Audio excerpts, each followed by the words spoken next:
He also serves as zonal supervisor for several Islamic schools in the northeast region of the USA. Under the direct order of his spiritual master in 2022, he has accepted the service of Diksha Group. So we are very grateful, Guru, for your presence here. We're very thankful that you have taken the time out to share us some wisdom. So thank you very much, and we'll pass it over to you yourself. You should take that. Just got the key.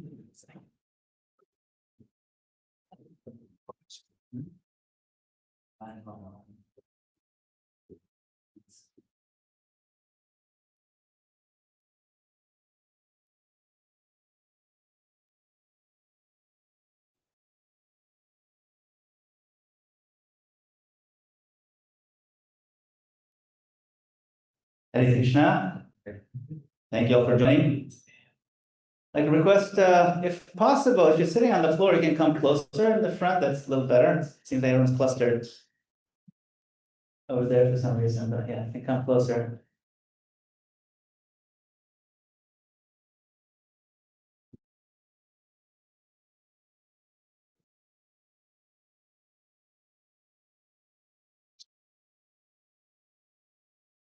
Hare Krishna. So, just a quick question. How many devotees here are chanting Japa? Haribol. Wonderful. Most of us. Okay, great. Let me see. See if the screen's gonna work.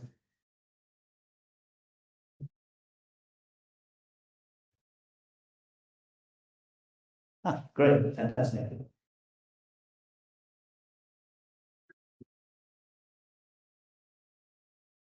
Imagine you're standing at the edge of this vast cliff.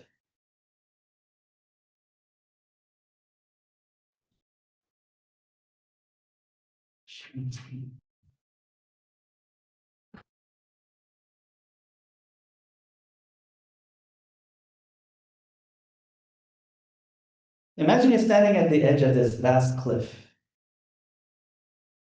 looking down on the ocean of your spiritual life. Behind you lies the familiar territory of your current chanting habits. Sometimes attentive, sometimes distracted, sometimes mechanical. Ahead of you lies an entirely different reality. A life where every deed, every mantra, every breath pulls you deeper into Krishna's presence. So today I'm inviting you to take a quantum leap.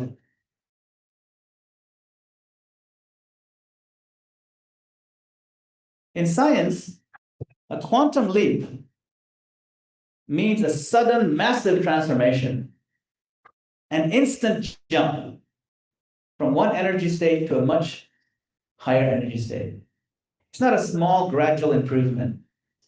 It's a complete shift in dimension. And that's what this session is about. Breaking free from poor japa, that autopilot chanting, the restless mind, the wandering heart. Entering a new elevated space where our chanting becomes alive and focused and deeply connected.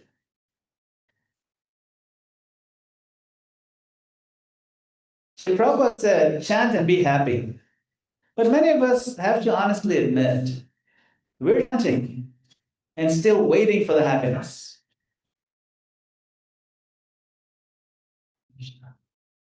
That ends today.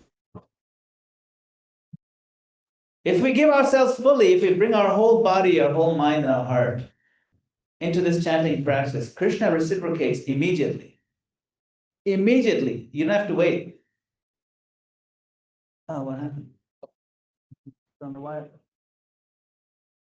Try it again.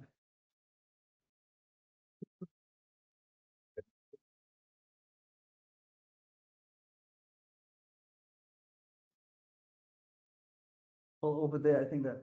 Well,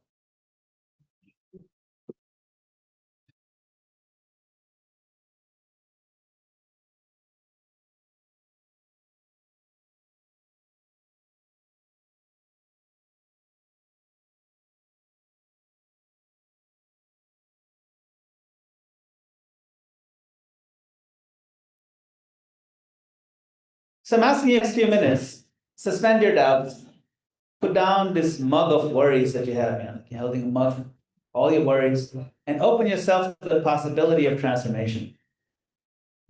It's not, this session is not about taking one more step on that path. Today is about stepping into new reality. A reality where the Hare Krishna Mahamantra becomes your greatest treasure and deepest joy.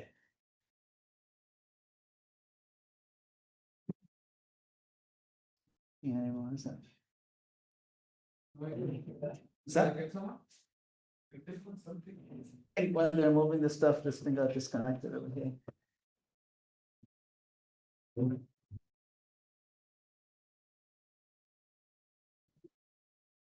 Never mind. We'll just keep going.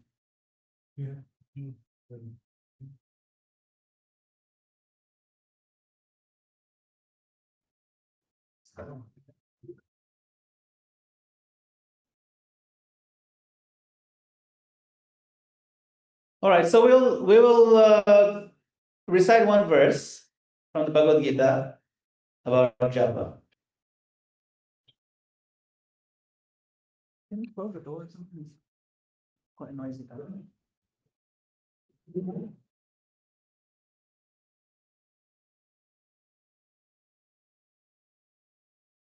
Maharshinam Briguraham Giramasmyekamaksharam Yajnanam Japayagyosmi Stavaranam Himalaya.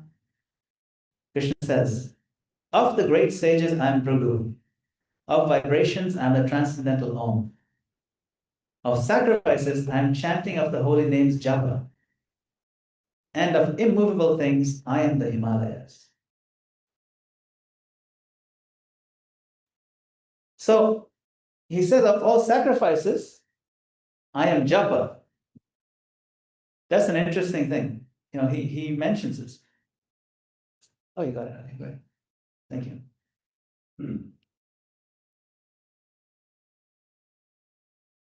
Srila Prabhupada says this transcendental vibration by chanting Hare Krishna, Krishna Krishna, Hare, Hare Rama, Rama Rama, Hare Hare, is a sublime method for reviving our Krishna consciousness.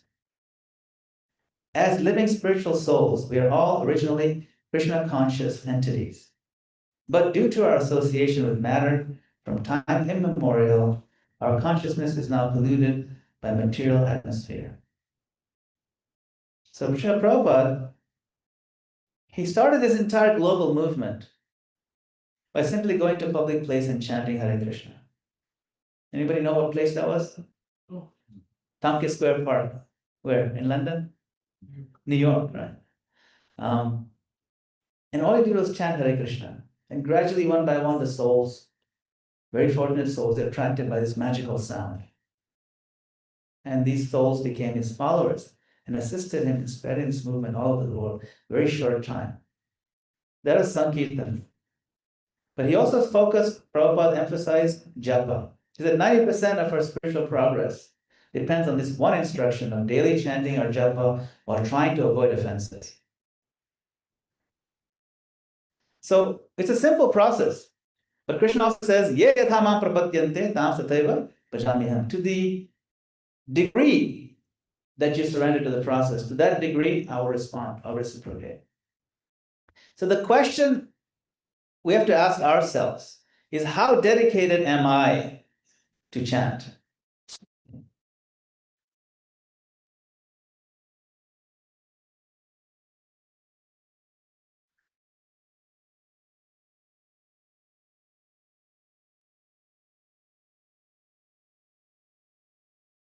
So we are supposed to chant without offenses, right? How many offenses are there? Okay, yeah, 10 offenses against chanting, right? But in the Harinam Chintamani, Haridas Thakur says that even if you successfully overcome all the other offenses, love of God may not come. Because we're committing the offense known as pramada or inattention. It's difficult to avoid all 10 offenses, but it's easier to focus on the root of the other offenses. So how can we give full attention? We give attention to what we love. But what if we don't yet love Krishna? How can we give attention? So this is the key here. We can do things that show that we're genuinely interested in developing this love. All we have to do is we show Krishna we are interested. That's all. If we can prove to Krishna we're interested, Krishna will reciprocate. You see this temple? Oh, lost it again. Okay, so there. Anybody know what part of India that is? South India, that's right. That's a Shiranam temple. And those tall buildings, do they have deities in them? No. No, those tall buildings don't have any deities. Those tall buildings on the periphery are actually gates. The main temple is inside those walls, concentric walls. So for successful japa, there's 4 such gates we have to walk through. Yeah. You might be familiar with this concept. So gate 1 is fundamentals. That we want to show Krishna that we are interested. That's all. How do you show someone you're interested in them? First thing is your body language. Has anybody heard Prabhupada's japa tape saying Hare Krishna, Krishna? You heard that the recording? He interrupts his recording, his japa, to give a very important instruction. Have you heard it? Sit properly. Like Hare Krishna. Sit properly. Wake here. Why did he say that? Because it's important. We are showing Krishna by just being all slouched like this that we're not really interested. We're dragging our feet. So if you sit properly with your back straight, that shows we are interested. That's all. That's all. Just have to show interested. Another good way to increase our focus is you wake up early in the morning, rise early. It's a very good time to chant. Everybody knows that, but it's hard to wake up early because we don't sleep early. If you prioritize waking up early by sleeping early, then it shows Krishna we are interested. That's it. That's the one answer to almost all the questions I'm going to ask today. That we're interested. See. We also have to pronounce clearly. Hare Krishna, Krishna Krishna, Hare Hare. Not like here, kitty, kitty, kitty, kitty, here, kitty, kitty. It's like you're calling a cat or something. Or hey mama, mama, mama, hey. No, Hare Rama, Hare Krishna. Clarity. It shows we are interested. Right? You want to chant in a sacred space, even if it's in your house, some clean, quiet corner. If you have a little altar space, it's very nice. So now, let us pretend we're going to chant our best rounds, our best mantra. Okay, so everybody sit properly. Properly means what? Back straight. Back straight. Even if you're sitting on a chair, it doesn't matter. Chair is not a problem. Keep your back straight. You know, when you're talking to someone, you want to show you're interested in them. Like someone comes, your friend comes, and you want to show you actually care about them. You put down everything else and you sit squarely, you sit up straight. Listen. Now we're going to listen to Hare Krishna. You're going to chant with clear pronunciation. We'll just do one mantra together. Okay. Ready? Sit properly. Clear pronunciation. Let's do it. Hare Krishna, Krishna Krishna, Hare Hare, Hare Ram, Ram Ram, Hare Hare. So this is the first gate, right? The fundamental. Sit properly, rise early, pronounce clearly. The next gate is the mind. The mind is very difficult to control. We all know that, right? Arjuna says the mind is more difficult to control than the wind. How's the verse now? Anybody know the verse? Chanchalihi mana Krishna pramati balavadridam dasyaham nigram manye vayureva shudaskaram. It's more difficult than the wind. Krishna calls it, so this culture, Krishna culture, is the absorption of mind. That's our culture. Absorption of our mind. Krishna calls it the best friend and worst enemy, isn't it? Most of the time we focus on the part that is the worst enemy. We forgot that it's our best friend too. You don't give enough credit to the mind. So today we're going to give some credit to the mind.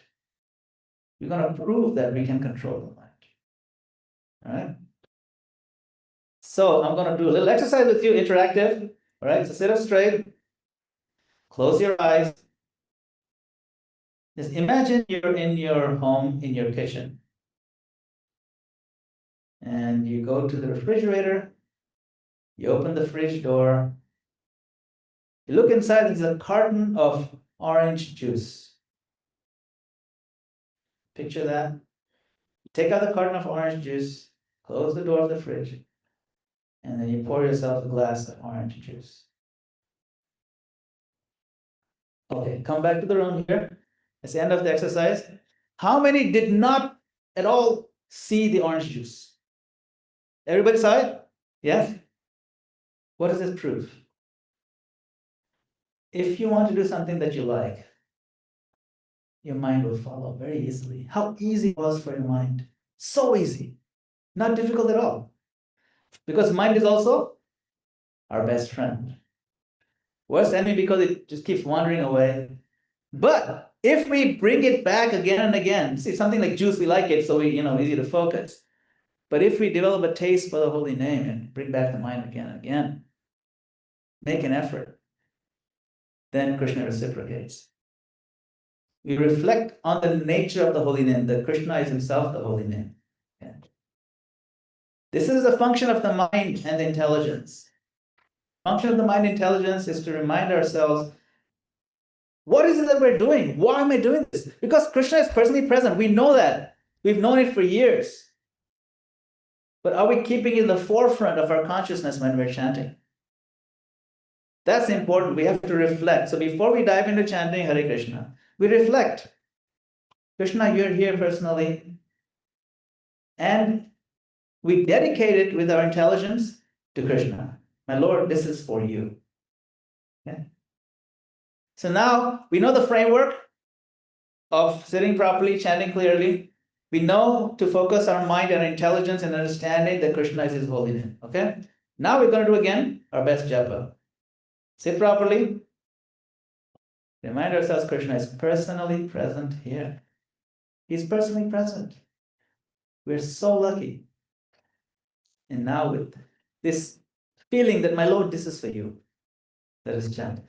Hare Krishna, Krishna Krishna, Hare Hare, Hare Rama, Rama Rama, Hare Hare. Hare Krishna. Very nice. Now we'll talk about the third gate. The third gate is the gate of feelings in the heart, emotions. Actually, most of us are ruled more by emotions than intelligence, intellect. When emotions take over, intelligence takes a back seat. Because actually, our heart is very powerful. Isn't it? It's true. And some people are more emotional than others, but when emotions take over, even those who are very cool-headed people, they lose it. Because emotions are very strong and powerful. It's a very important part of our psyche, of our being, because it's very close to our heart, our soul. And actual japa has to be done with feeling, not just externals. Externals are important if you chant clearly, but the feeling has to be there too. Krishna senses the feeling, isn't it? Krishna is known as Bhavagrahi Janardana. He comes for the feeling. So this is what he's looking for.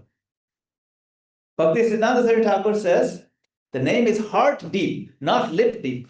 So if all we're doing is 16 rounds, but only with lips, the heart is not engaged, then we have not said the name. Vrindavan Das Thakur says in the Chaitanya Bhagavat, Bhakti means crying while remembering Krishna's name. This is the definition of bhakti according to them. We have to cry. How can you cry without feeling?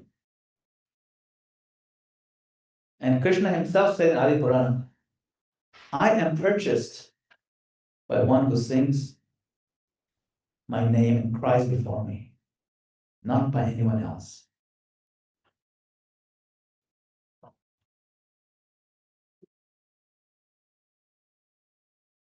Okay, thank you. So, How can we bring in feelings of love? How many people here have love for Krishna in their heart? Yes, very good. How many of you feel that love all the time when you're chanting Japa?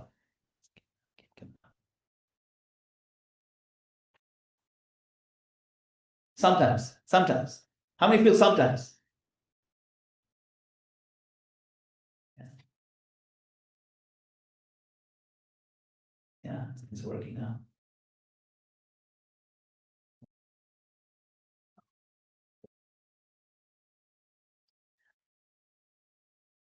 Love is actually very difficult to get. Krishna Prem, to get a consistent love for Krishna is very difficult. But there are other feelings that are available to us that are more readily available, like reachable. Feelings such as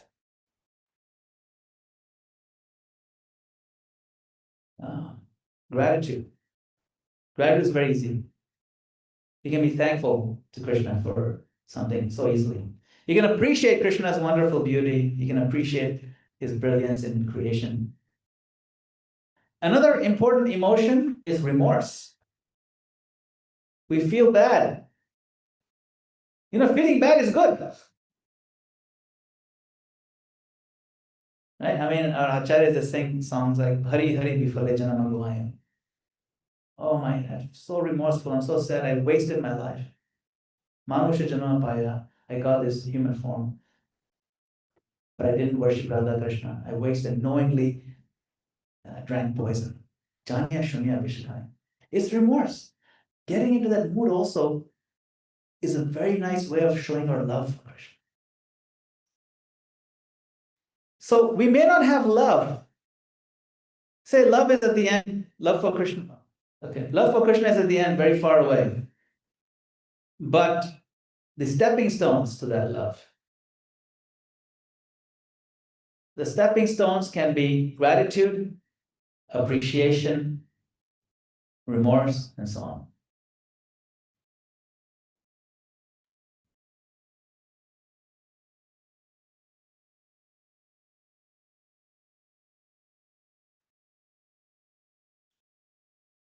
Understand?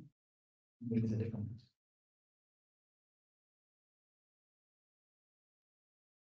So now let us try to engage some feeling. What feeling are you thinking of doing? Who wants to use gratitude right now? We're gonna do a lab exercise. Gratitude, remorse. Maybe someone wants to remorse.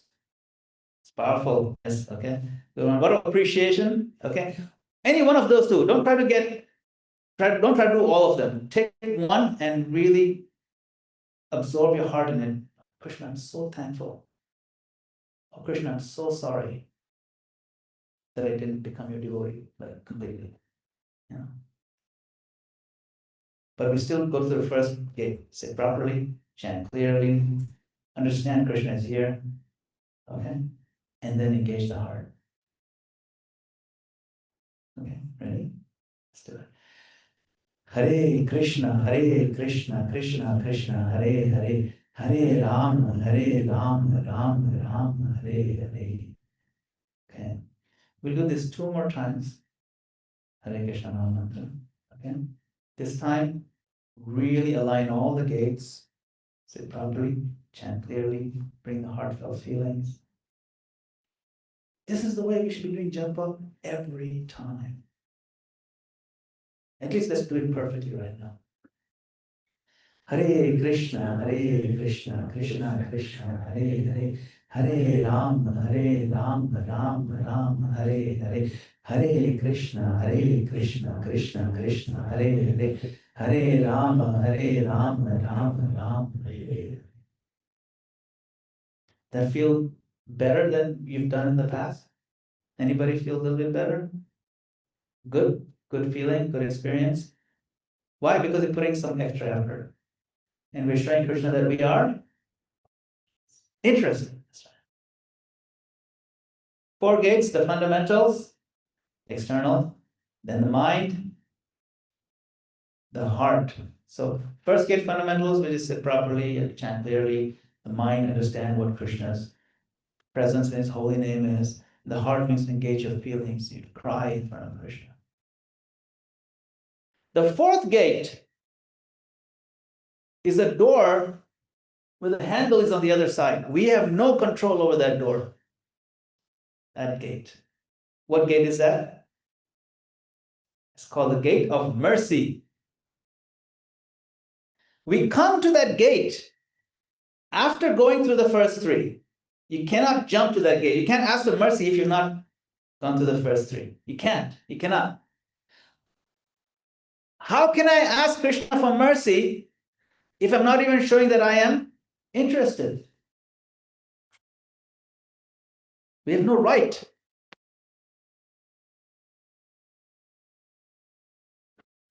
So we can ask for mercy when we approach the Lord.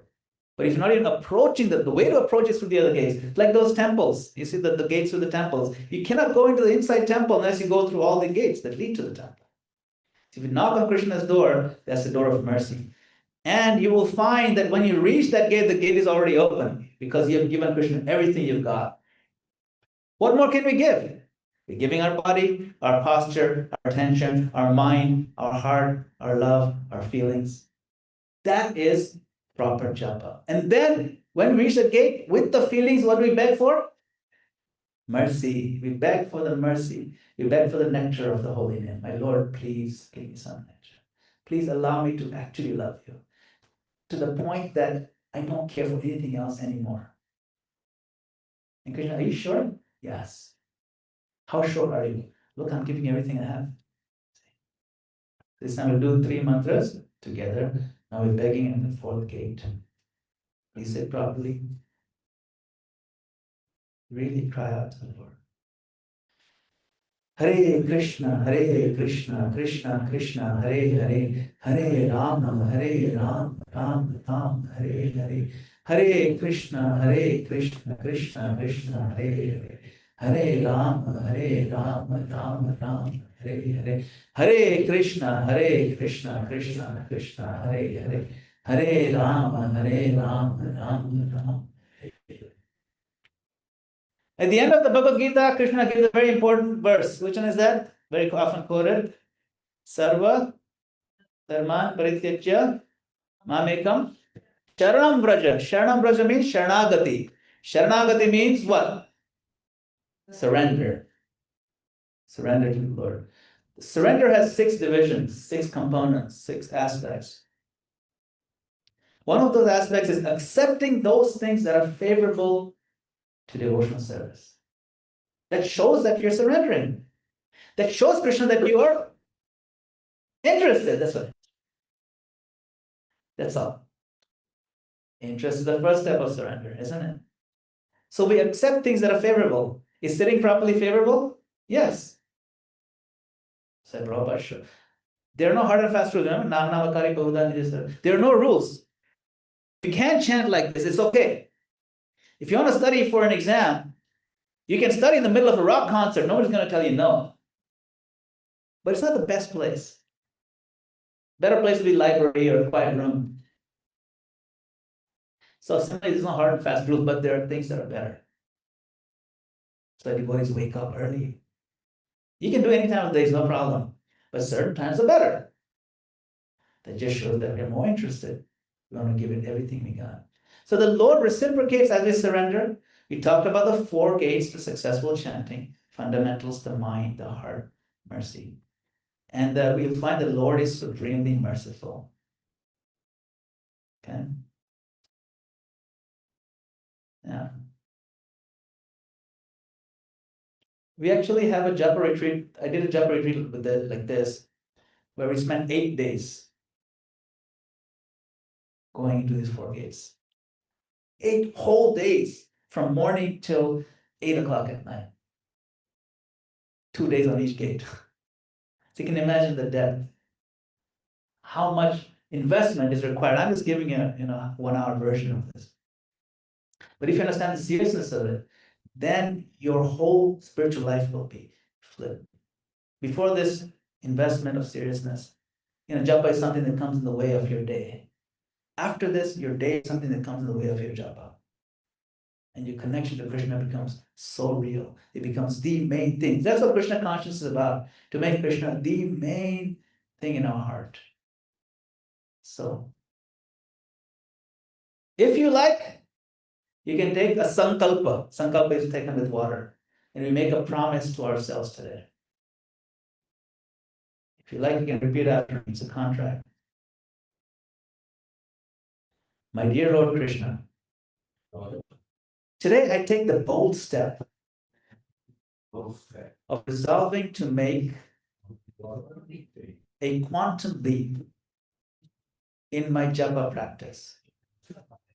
I pray to you that I can fully commit to being your devotee and chant your divine names with my full attention and love. Hare Krishna. So now we're going to go into each one gate a little more deeply, okay? This is part 2. Focus on sit properly. We know sit properly is important, rising early, pronunciation. Okay. When we're sad and depressed, we look like this. Our mood affects our posture. Once there's a guy who looks just like this, and he went to the doctor, he went to a psychiatrist. Says, doctor, I'm so sad all the time, just depressed. I don't know why, I can't come out of this. Now, what the doctor did was, the doctor also made the same posture, like, he kept that posture for like a whole minute. And the patient is wondering, what's wrong with this guy? And then after a minute, the doctor looked up and said, it works. What do you mean it works? I'm also depressed now. I'm also feeling down. See, our mood affects our posture, but our posture also affects our mood.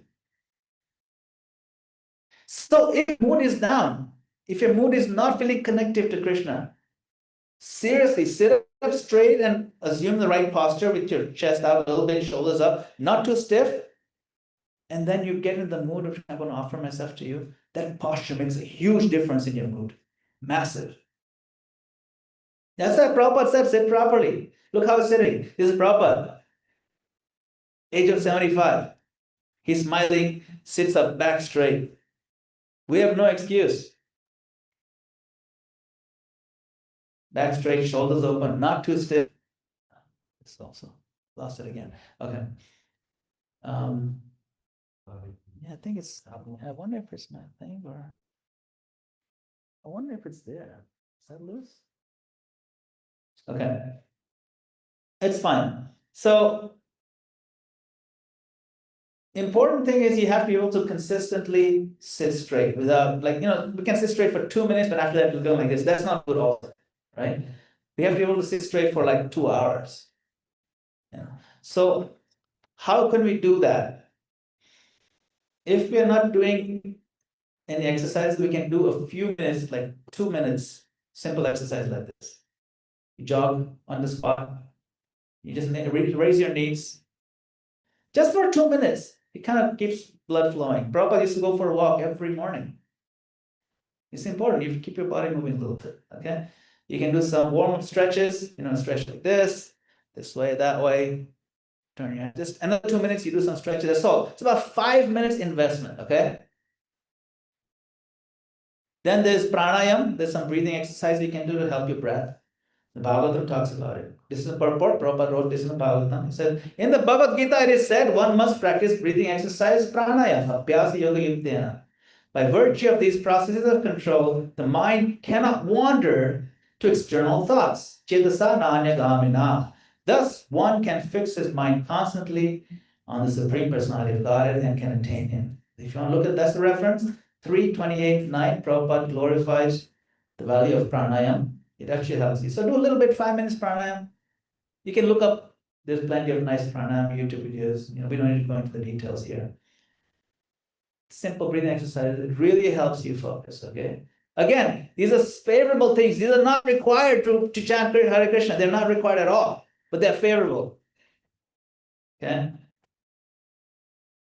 Another tip that I have is sitting on a firm cushion and sit on the edge of it.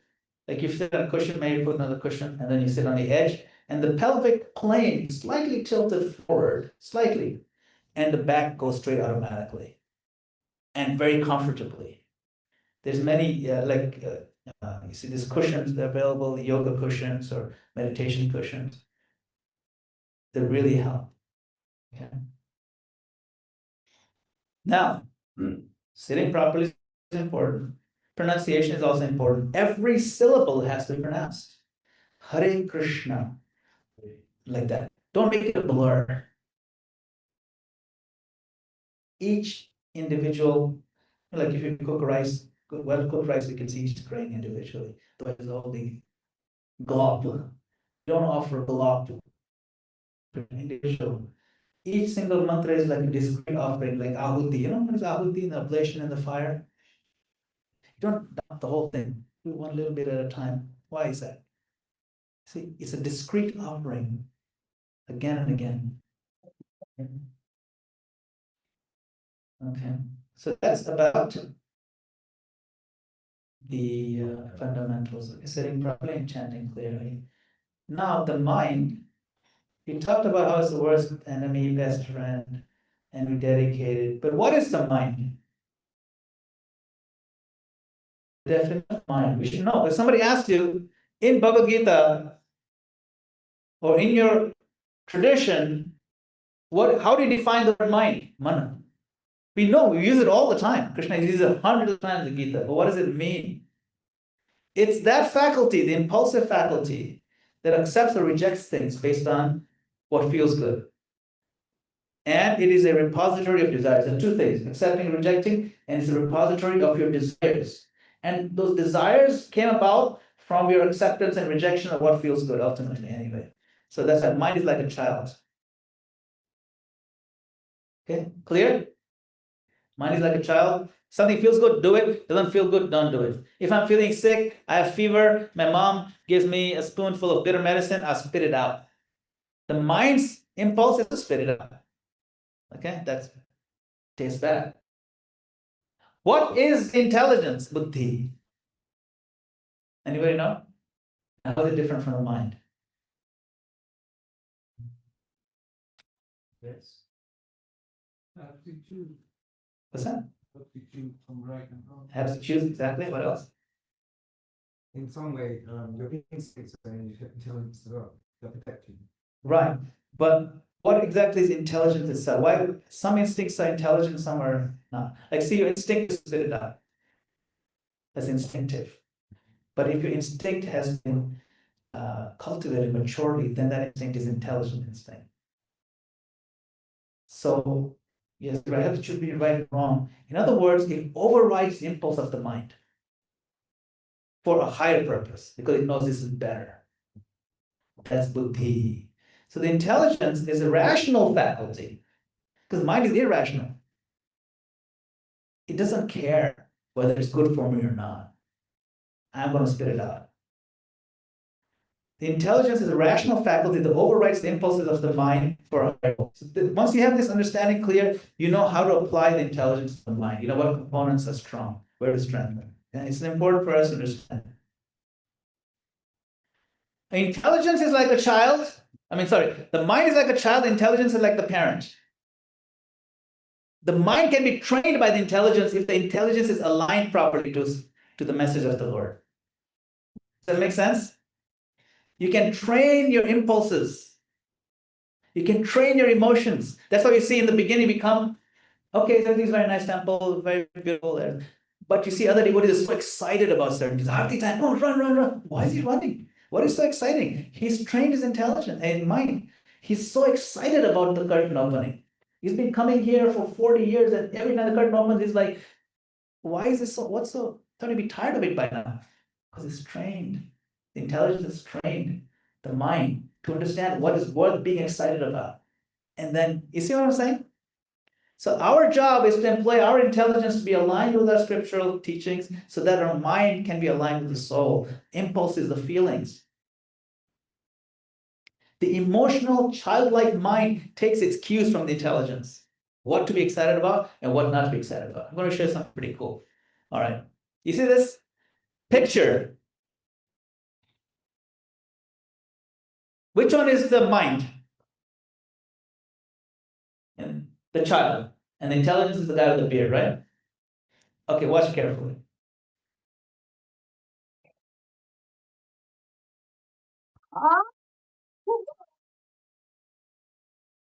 Oh. Watch it again, watch it again. They're watching soccer match. Oh. See, so first the baby, right? The kid is like, oh, we scored a goal. And then, oh, it's the wrong team. I should be, cheering for the wrong team. But the mind does like to get excited, but it gets its cues. So then if we train it with intelligence, we will get excited about chanting. We will get excited about, we will develop taste.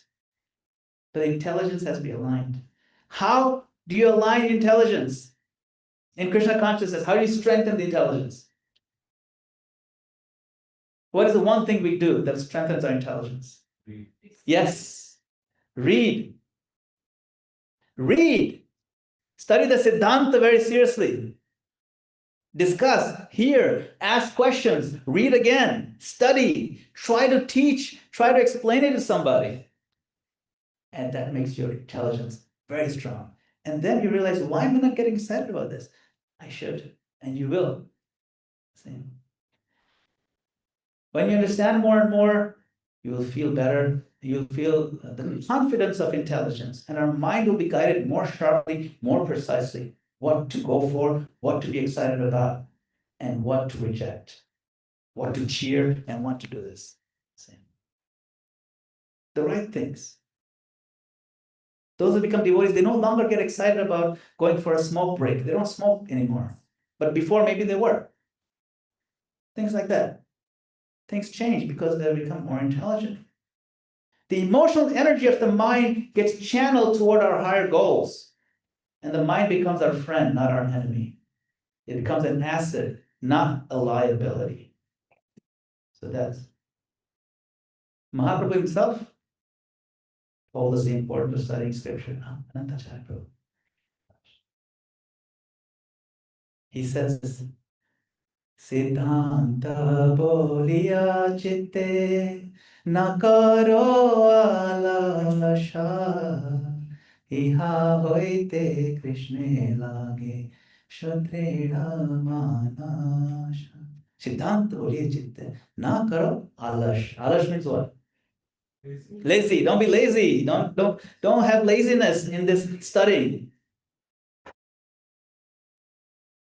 He says, a sincere student should not neglect the discussion of such conclusions, considering them controversial or boring. For such discussions, strengthen the mind. Shuddrida Manor, strengthen the mind, align the intelligence. And thus, one's mind becomes attached to Sri Krishna. Adi Lila 2:117. And Krishna talks a lot about the mind. Mad mana bhava mad bhakta, madhyaji mam namaskuru. You've seen this verse. Engage your mind always in thinking of me. Become my devotee. Offer obeisances to me. Worship me and so on. Completely absorbed in me. Right? Does he talk about mind other places in the Gita? Couple of places. Indriyanam manashchasmi, of the senses, I am the mind. Maya veshya mano ye mam. Put your mind on my personal form. Maya veshita chetasam, fix your mind upon me. Mayeva mana adatsva, fix your mind upon me. Maya arpita mano buddhi. So many verses, again and again. This is the heart of Bhakti Yoga practice, is aligning the mind and intelligence. So now let us prove to Krishna that we are interested by aligning our mind with his message and his presence in the holy name. Let's chant one more time, one more time. Say properly. Hare Krishna, Krishna Krishna, Hare Hare, Hare Rama, Rama, Hare Hare. Chaitanya Mahaprabhu says, Nam Namakari Bahudani Ja Sarva Shakti Tatrarpita Niyamita Smarniya. Then you have invested, how many of his potencies are invested in the holy name? How many? All. Exactly. Nija Sarva Shaktis. That means there's no Shakti of Krishna that is not there in his holy name. Nothing. His beauty, his charm, his humor, his wit, his all powerfulness, his omnipresence, his omniscience, everything is there in his holy name. Nothing is missing. Sarva Shaktis. And you're so kind that you don't have any rules. You can chant anywhere, anytime. And you have so many beautiful names like Krishna and Govinda. But Mahaprabhu is sad about what? Etadrishi ta kripa bhavan. Durdaivam. How unfortunate. I have no anurag. I have no attention or affection. I have no affection for your holy names. How unfortunate. You see, Mahaprabhu is also engaged in the feeling of which emotion? Remorse. Isn't it? Those feelings. He's showing us how to be sad, how to feel bad. Because feeling bad is good. And feeling bad that we're not connecting to Krishna is good. If you're indifferent, that's the end of our growth. We should feel bad. Lord, I have no attraction for you. So now we talk about the holy name. Understand? Hare refers to Mother Hara. Mother Hara is who? Srimati Radharani. And on Sunday, we'll be celebrating her divine appearance. It's coming Sunday. Does anybody know if Srimati Radharani is mentioned in Bhagavad Gita anywhere? It's a trick question. First of all, it's a question of yes or no. Who's saying yes? Some says yes, one yes, a couple yes, some no. Quite a few no. Okay, good. Is the name Radha mentioned in Bhagavad Gita? No. But is Radharani mentioned somehow? Yeah. Yes. Krishna says, Mahatmanas Mahabharata Daivim Prakriti Mahashrita Bhajatyananya Manaso Gyatva Bhutadi Hampeyam. This is there, 9:13. This is the verse, 9:13, where it says that those who are great, so Mahatmas, they take shelter of the divine nature. In the previous verse, he says those who are fallen and demonic, they take shelter of the Mohini Prakriti, the deluding nature. But there's two natures, there's divine and deluding. The deluding one is Maya, and the divine one is Srimati Radharani. In the purport, in the Bhagavad Gita, you will not find this explanation. Where do you find this explanation?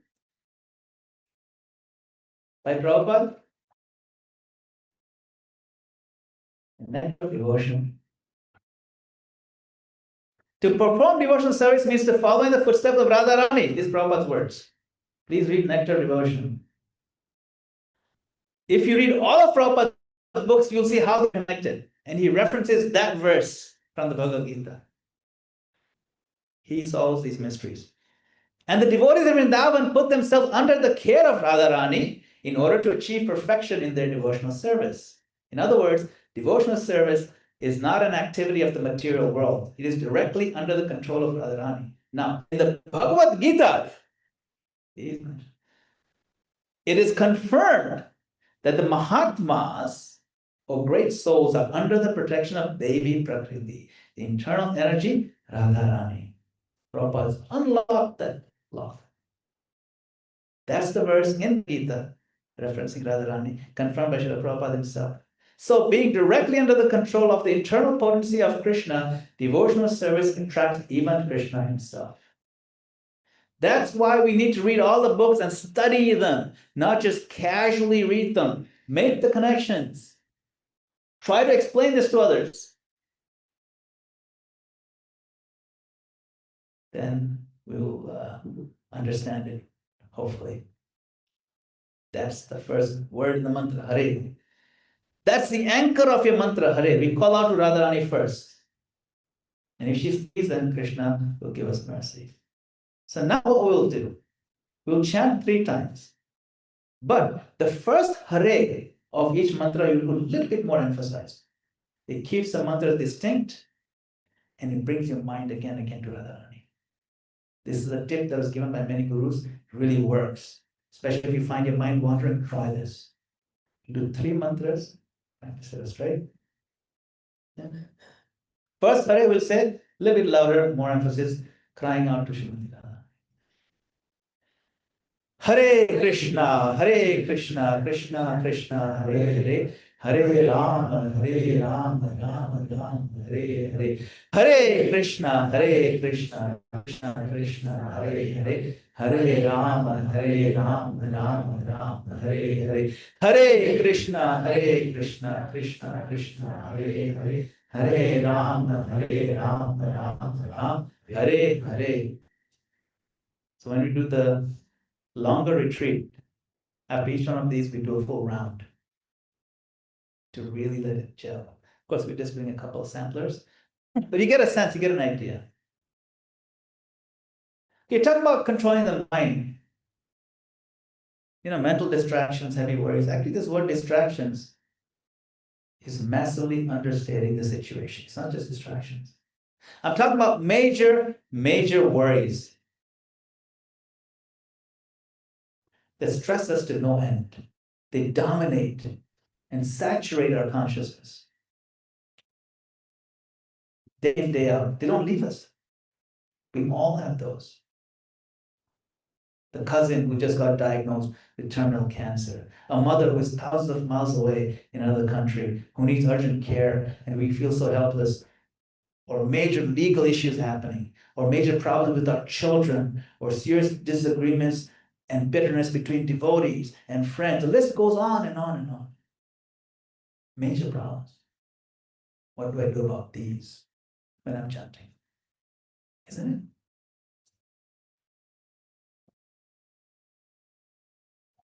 I can just tell you, just surrender to Krishna, Mashucha, and chant Hare Krishna. And you'll cut me off. Say, Prabhu, I'm not at that level that I can just become super surrendered and feel ecstasy, okay? These are real heavy.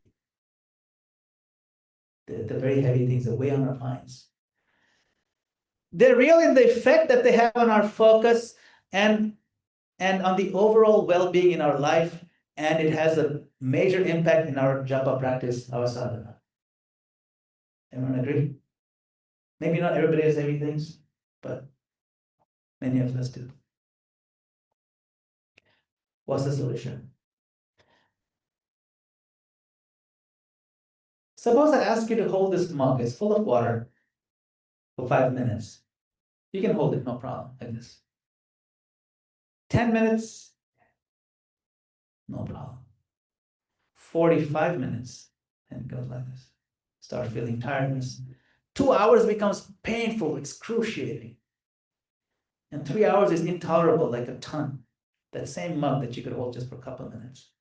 So what I'm asking you to do today is not to pretend that these issues don't exist.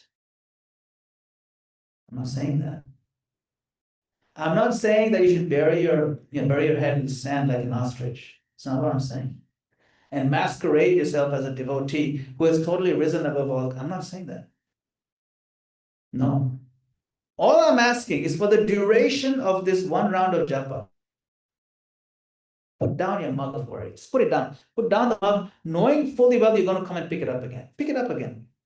I'm not saying you leave it, forget it. But during this round of japa, put all your worries in the mug, invisible one, put it on the table. Okay. I'll come back to that later. After one round. You chant. You can come back if you want. You don't have to pick it up. At least for a few minutes, put it down. Forget about it for a few minutes. It's okay, it's doable. It's human nature to be able, this is how we cope with things. So when we use this coping mechanism to chant and offer that to Krishna, Krishna reciprocates by helping. You will feel a great deal of relief. Okay?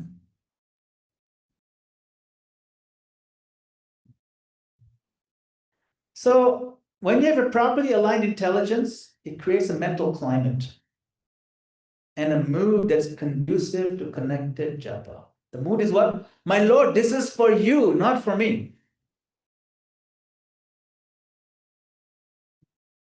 Right? When you say namah, namah means you, not me. Nama, not me. You are important.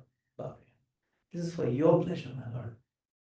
So these philosophical reminders, they set a tone of our mindset, our inner climate control. It's something that we can take charge of. We can decide when and where we want to be in our chanting level. We can set the thermostat, creating a climate in our consciousness, just as we can dictate the temperature and humidity. You know, some advanced homes, they have humidity controls and they have temperature controls.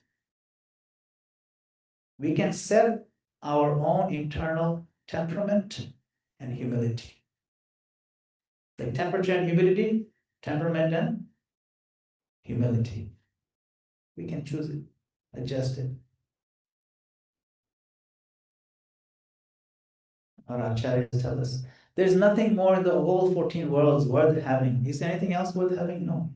Other than the holy name. Nama vina kichu nahi paro. Chauda bhumana maje. Except for the holy name, there's nothing else in the world that's happening. So now that we know this, let us chant one more mantra, just one mantra together. Put everything. Imagine this is the last mantra you get a chance in your life to chant. Imagine this is the one. Put everything you have into it. Yeah? Hare Krishna, Krishna Krishna, Hare, Hare Ram, Ram, Hare. This is how we're going to chant every day. Part 4, and feeling. We're going to explore this a little bit more before we run out of time. We have a few more minutes. We'll get into this, okay? This is which gate? This is the 3rd gate, okay? Chaitanya Mahaprabhu sings a beautiful song. This is found in Antya Leela, chapter 1, text 99. Here's this verse. Tunde tandavine ratim vitanute tundavali labdhaye karna kroda kadambine khatayate karnabudebhya spriham cheta prankana sangini vijayate sarvendriyanam kritim no jane janita kiyadziramritai krishneti varnadvai. I do not know how much nectar the 2 syllables Krishna have produced. When the holy name of Krishna is chanted, it appears to dance within the mouth. We then desire many, many mouths. When that name enters the holes of the ears, we desire many millions of ears. And when the holy name dances in the courtyard of the heart, it conquers the activities of the mind. The senses become inert. See how Mahaprabhu is so absorbed. The effect, my Lord, the effect of your name, it's completely taken over my heart. We can meditate on this. This is how we can engage our heart too. We train our heart by aligning with Mahaprabhu's heart. Why do you think he came here? Why do you think he took this incarnation? To show.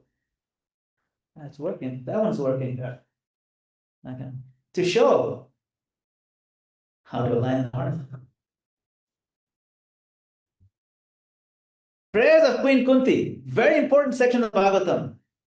In the purport to this verse, Prabhupada writes, all materialistic men are mad after possessing all these material opulences, and this is known as the advancement of material civilization. The result is that by possessing all these material assets, one becomes artificially puffed up, intoxicated by such temporary possessions.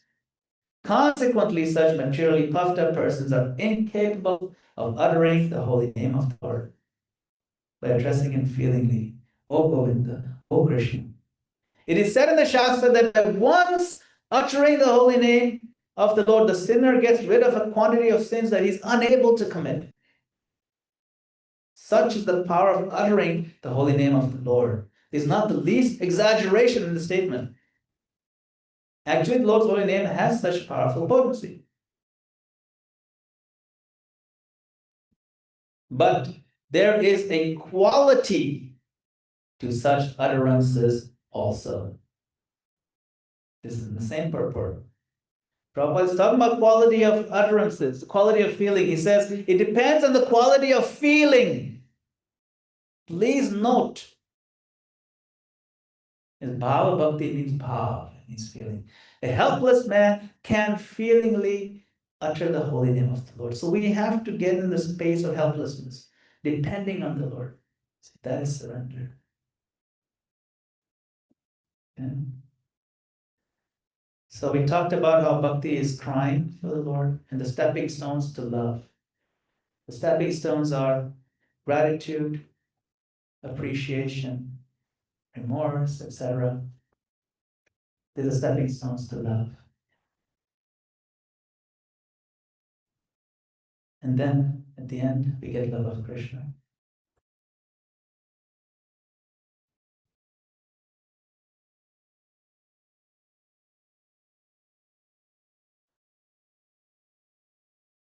There is a prayer, Hari Hari Bifale, Janama Kamayam, Manushya Janama Payam, Radha Krishna Na Bhojiya, Janiya Shuniya, Vishakhayam.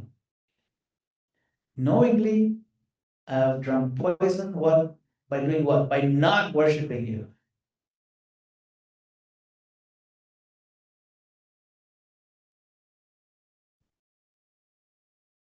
The nature of love is working. Chaitanya Mahaprabhu explains what is nature of pure love in that verse. He says, Premera svabhava jaha, premera sambandha, she mane Krishna mora, nahi prema gandha. Wherever there is a relationship of love of Godhead, its natural symptom is that the devotee does not think himself a devotee. Instead, he always thinks that he has not even a drop of love for Krishna.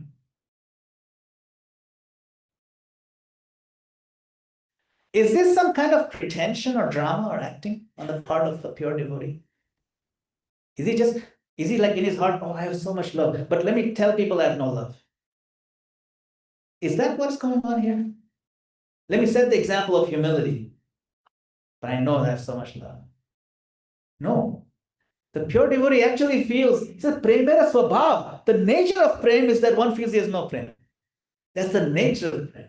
How does that work? Why does that happen? Does anybody know why that happens? See, when someone has a lot of money, the attitude changes. I'm so rich, I'm so powerful. Of course, they still want more and more. They get more greedy. There's no end to that. But here it's different. Premera swabhav. That when one comes with a cup of love from the Lord and he approaches the Lord, what does he see? He sees the Lord also loves him. Then he looks at his cup and then he looks at the love the Lord has for him. And the love the Lord has for him is an ocean. So he comes, whoa, my Lord, you love me so much. I had no idea. My love for you is nothing. I have no love. When a devotee is become purified and he sees face to face the Lord and he sees how much love the Lord has for him or her, then his cup full or bucket full is nothing. That's why he feels. Nahi prema gandha. Don't even have a scent. Gandha means smell. Don't even have a scent of love. Not even a trace by comparison. This is the Lord, because the devotee sees what the Lord is doing. That's why the feeling is very real. It's not a drama. But how are we supposed to reach that level? The Bhagavatam tells us in the second canto, Akama sarvatam va moksha kama udaradhi tivrena bhakti yogena yajeta purusham param. The key word here is what? I've given you a clue. I've highlighted yellow, also written in the bottom. Tivrena, with great intensity, great force. Tivra. You can say, yeah, I'm chanting. No, but you chant intensely. Then love will develop. Prabhupada said once, you cannot cook with smoke. If you want to make khichdi, right, you go camping and you make a fire with the wood, and then, but the wood is like wet and there's hardly any flame, but some smoke is coming out, and then your pot is like, 1 yard above the fire, and you put some rice and dal and water, you're waiting. You're not going to get breakfast. It's not going to cook. You cannot cook with smoke. You can argue, hey, fire is there, smoke is there, so I should cook. No.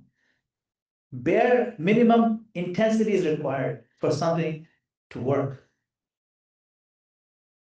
So the loving feelings, we have to take it to the next level.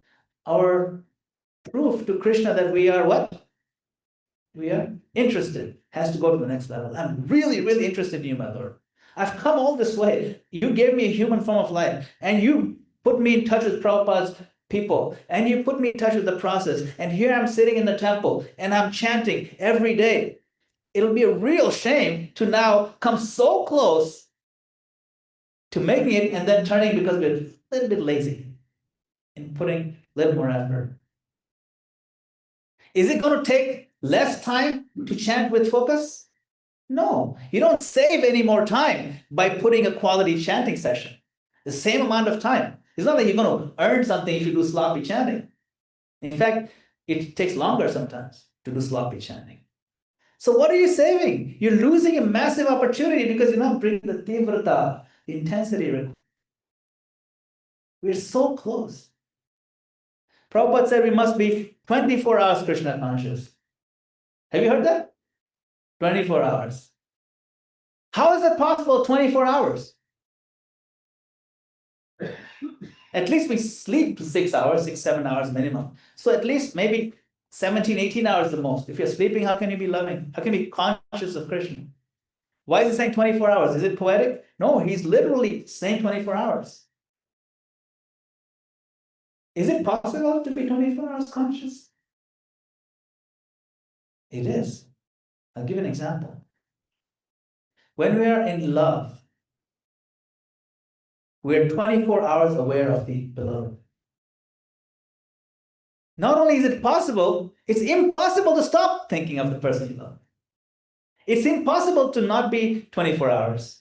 Even in our sleep, in a subconscious state, we think of our object of love. When our son, Madhav, I have a son, Madhav, he was just a baby. Still think he's a baby, but anyway, he was just an infant. And he was sleeping on the bed. And his mother right here, and she's sleeping, and I see she's sleeping. But in the middle of her sleep, her hand comes out like this. She's literally sleeping. She didn't even know. I told her in the morning, do you remember? She said, no, I don't remember. Why? Because she's sleeping. But the love is so deep for the child. This is not unique to one culture, one tradition. Every human being, even animal species, they do this. In sleep, the mother takes care of the child because love is there. It's a universal phenomenon. Similarly, it is natural for us to think of Krishna all the time. It's just that we're covered with selfishness. Krishna consciousness shines forth. Okay? We have forgotten this is love. This is normal and this is natural. That's who we actually are. But we have forgotten. So this is a transcendental, what we call sonic therapy. It's essential for us to revive this to be who we are. Okay? We talked about the 4 gates, right? Mercy. At the 4th gate, we can only cry and beg for his mercy.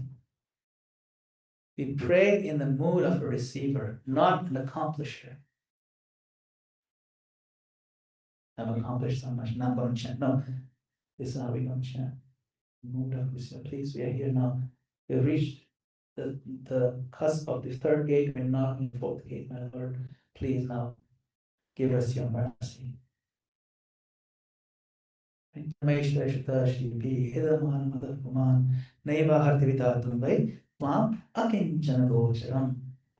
Krishna, only one who is feeling sense of helplessness, who's not running after selfish things, only that person can call out to you. Feeling. Queen Kunti teaches us this, so we have to go with that mood. So now, all of us, we are going to chant our best japa ever. We're going to do 3 mantras together, okay? Before that, though, before we do, any questions? Any questions? Yes, Guru. Ananda Chitu. How appropriate is it to go on the walks or your thoughts on Yes. some devotees chant the entire quota 15 rounds during the walks? How appropriate is it? Yeah, totally. Prabhupada. Yeah, that's fine. So the question is, how appropriate is it to chant during walking japa walks? That's perfectly fine.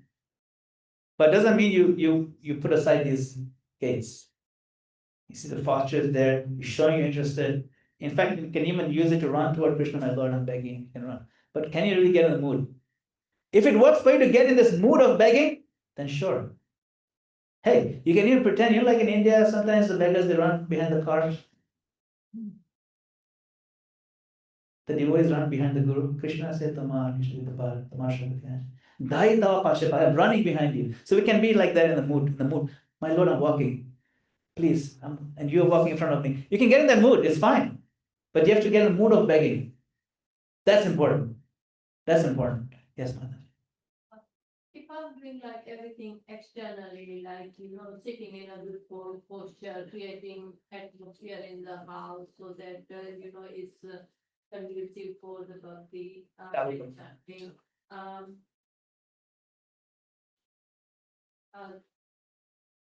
Okay, that's fine. Just speak louder. But what if I don't naturally have love for Krishna? Yes. Like I'm doing everything externally. I'm forcing myself to do things.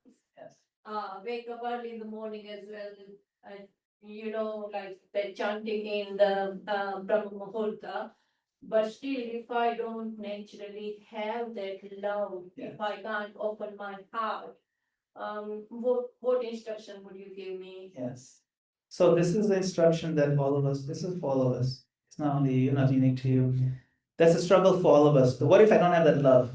Remember I said the love is a very far off goal. We cannot jump to love. It's not possible. But we can grab some emotion that is available right now. The emotion of thanking Krishna. Thank you, Krishna. You give me this time. Grab that. Or read a little bit and appreciate. Krishna says, I am the light of the sun and the moon. Wow, amazing. I am to enter the planets and I'm giving the juice of life into the vegetables and I'm eating these vegetables. Oh, this is you, Krishna. Amazing. Try to align. Krishna gives us so many clues how we can see him. We don't have love yet, but we read Gita and we see that Krishna is the fire of digestion. Wow. And the breath, incoming, outgoing breath, he says, I'm that. Krishna, you love me so much, you're doing all this for me just to keep me alive. Then you can thank Krishna, you can appreciate it. That thanking is a gateway to love. It's a stepping stone. Thank you. It's a good question. All right. So now we're going to do 3 japa mantra, 3 mantras, the best possible feeling. Okay, so please everyone sit properly and with all the prayer and the begging mode. Let's take the begging stance, all of us. Begging bowl. Make a begging bowl like this. See us, put it in front. Keep your back straight though. 3 times. And this time also, don't forget to say the first Hare a little bit more emphasized because you're calling to Radharani. Okay? Hare Krishna, Krishna Krishna, Hare, Hare Rama, Rama, Hare. Hare Krishna, Krishna Krishna, Hare, Hare Rama, Rama, Hare. Hare Krishna, Krishna Krishna, Hare, Hare Rama, Rama, Hare. This is how we want to chant all our rounds. Full focus, full love, full engagement of the heart. Okay, we take one sankalpa, we pray that. That my dear Lord Krishna, I take the bold step of resolving to make a quantum leap in my japa practice. I pray to you that I can fully commit to being your devotee and chant your divine names with my full attention and love. I have been chanting for some time now, but I will resolve to abandon my old bad habits and take up all things conducive to better chanting as my surrender to your lotus feet. You have given me so much mercy in the form of Srila Prabhupada's teachings, an example for us to follow. You have given me the association of progressive devotees. You have given me opportunities to chant your names. Please let me make progress on the path of pure devotion, the path of prema nam, the path of chanting your names with love. Hare Krishna. Srila Prabhupada ki jai. So thank you all very much for your kind attention and your valuable time. It was incredibly gratifying for me to spend this time with you. This is our first time in the UK, myself and my wife, Mansi Ganga. We just landed earlier today from the US. But it's so nice to be here. We read so much about the Manor. I always wanted to come here and to be with the progressive devotees here and just seeing your faces, new friends and old. It's very uplifting. It means a lot to me. So thank you for this opportunity. I cannot thank you all enough and thank the devotees who organized them and thank you, Tika Mataji, who made the whole this possible. It's on her insistence that I could even come to the UK. So thank you. I can leave off with a few recommended reading. Okay, some books that you'll find many of these points that I put this on the slideshow are from these books. The Living Name by His Holiness Satchidananda Swami Maharaj, and then the Nectarian Ocean also of the Holy Name, that's by Satchidananda Maharaj. Then the Art of Chanting Hare Krishna, the green one in the middle, that is by Mahanidhi Swami. Then the other two by my spiritual master, His Holiness Satsrudas Goswami Maharaj. Japa Reform Notebook, begging for the nectar of the Holy Name. Besides these, there are many other nice books on Japa, but these are very specific that I found inspiration from, and I put this slideshow based on what I've read from them, also heard from them, and so on, and my own experiences. So if you would like to read more, please read those. Also have a YouTube channel where I do this much larger version of it, so you can see the YouTube version of this, but where we go into much more depth. So you can take a look at those. If you need that, we can share that. But yeah, so I'll leave you with that. If anyone has any comments or questions, we have still 5 minutes. Hare Krishna. Are you doing weekend retreat? Sorry, what's that? Are you doing weekend retreat or 8 days retreat? No, we're not doing that this time, but maybe next time we can arrange something like that. In the 8-day retreat, we actually have 2 days where you chant 64 rounds. So you can imagine how you feel after chanting 60 rounds after implementing these. It's a life-changing. So maybe next time when we do that, for sure. This is just a sampling, a free sample. Yes. Hare Krishna. Hare Krishna, thank you for the class and japa as well, and how to do the japa. Just wanted to ask, you say sometimes japa can drag a lot, when you are distracted. So on average, how long should a japa take for a person? Yes. It's a good question. A good pace. It's like riding a bicycle. Go too fast, it's dangerous. You go too slow, you fall down. Go too slow, fall asleep. Good pace, from what I've heard, is between 7 minutes and 10 minutes.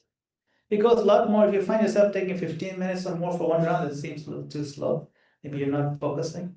And if you're doing one round in 5 minutes, then you're not chanting with clarity. It's not possible to have the clarity. So between 7 and 10 minutes is the range for the good pace. Also keeps you awake per round. Okay. Thank you. Comments, questions? All right, I think we're out of time. Thank you very much again. Hare Krishna, Srila Prabhupada ki jai. Look forward to seeing all of you again. And nice festivals coming up. So we'll see you then. Hare Krishna.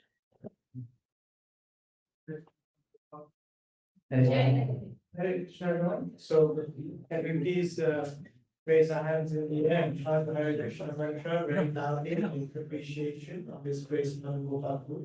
Hare Krishna, Hare Krishna, Krishna Krishna, Hare Hare. Hare Rama, Hare Rama, Rama Rama, Hare Hare. Thank you so much, Bruce, for coming, and it was great honor and inspiration to hear from you about some of the key techniques, some of the philosophies, some ideas on how to improve and deepen our development. We're very grateful to you. Thank you so much. And we look forward to more of your association. Please keep coming to the UK. Thank you. Hare Krishna. Grace Madana-gopāla ki. So now we'll be having Shayanati in a few minutes. The curtain will open. So please stick around. Hare Krishna. Hare Krishna.